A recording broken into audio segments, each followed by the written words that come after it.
की कहानी एक प्रसिद्ध पौराणिक कथा है जो भारतीय संस्कृति में निष्ठा और भक्ति का प्रतीक मानी जाती है। ये कथा विष्णु पुराण और भागवत पुराण में मिलती है। प्राचीन काल में स्वयंभू मनु के पुत्र राजा उत्तानपाद की दो पत्नियां थीं, सुनीति और सुरुचि। सुनीति के पुत्र का नाम ध्रुव था और सुरुचि के पुत्र का नाम उत्तम। राजा उत्तानपाद अपनी छोटी रानी सुरुचि से अधिक प्रेम करते थे और सुनीति तथा ध्रुव की उपेक्षा करते थे। एक दिन बालक ध्रुव ने अपने पिता की गोद में बैठने की इच्छा जताई, लेकिन सुरुचि ने उसे रोक दिया और कहा कि यदि वह राजा की गोद में बैठना चाहता है तो उसे पहले भगवान नारायण विष्णु की भक्ति से उनका आशीर्वाद प्राप्त करना होगा और अगले जन्म में उनके पुत्र के रूप में जन्म लेना होगा। यह सुनकर ध्रुव बहुत दुखी हुआ और अपनी मां के पास गया। मां सुनीति ने उसे समझाया कि यदि वह भगवान विष्णु की भक्ति करे तो उसे सबसे ऊंचा स्थान मिल सकता है। मां के शब्दों से प्रेरित होकर 5 वर्ष का बालक ध्रुव वन की ओर चला गया और कठोर तपस्या करने लगा। रास्ते में उसे देवर्षि नारद मिले, जिन्होंने उसे समझाने का प्रयास किया कि इतनी छोटी उम्र में तपस्या करना कठिन होगा, लेकिन ध्रुव अपने निश्चय पर अडिग रहा। नारद ने उसे नमो भगवते वासुदेवाय मंत्र दिया और ध्रुव तपस्या में लीन हो गया। उसकी कठोर तपस्या से त्रिलोक तीनों लोक हिलने लगे।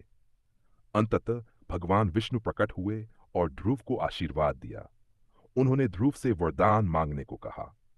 ध्रुव ने राज्य की कामना की, लेकिन भगवान विष्णु ने उसे आकाश में एक स्थायी स्थान प्रदान किया जहां वह अनंत काल तक रहेगा। ध्रुव तारा का जन्म भगवान विष्णु के आशीर्वाद से ध्रुव मृत्यु के बाद आकाश में एक अटल तारे के रूप में स्थापित हो गया, जिसे आज ध्रुव तारा पोलारिस कहा जाता है। यह तारा सदा एक ही स्थिर रहता है और दिशाओं का मार्गदर्शन करता है। कहानी से शिक्षा।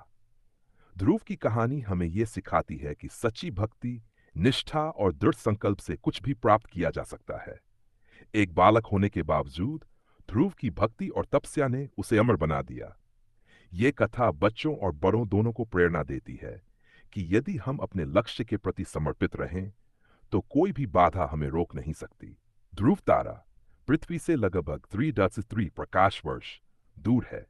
इसका मतलब यह है कि जो प्रकाश हम अभी देख रहे हैं वह लगभग 3.3 साल पहले इस तारे से निकला था। ध्रुव तारा हमें आकाश में क्यों दिखाई देता है? 1. उज्ज्वलता और दूरी। ध्रुव तारा एक बहुत ही चमकीला तारा है और इसकी चमक लुमिनोसिटी सूर्य से लगभग 262 गुना अधिक है। 2. पृथ्वी की धुरी के सीध में स्थित होना। ध्रुव तारा उत्तरी ध्रुव के लगभग सीध में स्थित है, इसलिए यह रात भर और साल भर लगभग एक ही स्थान पर बना रहता है। रात का अंधकार। दिन में सूर्य के प्रकाश की वजह से अन्य तारे दिखाई नहीं देते, लेकिन रात में अंधकार होने के कारण ध्रुव तारा स्पष्ट रूप से दिखता है। सैर। वायुमंडल की पारदर्शिता। यदि वातावरण साफ हो और प्रदूषण कम हो तो ध्रुव तारा और भी स्पष्ट दिखाई देता है। ध्रुव तारा नेविगेशन दिशा खोजने में बहुत महत्वपूर्ण भूमिका निभाता है, क्योंकि यह हमेशा उत्तर दिशा में रहता है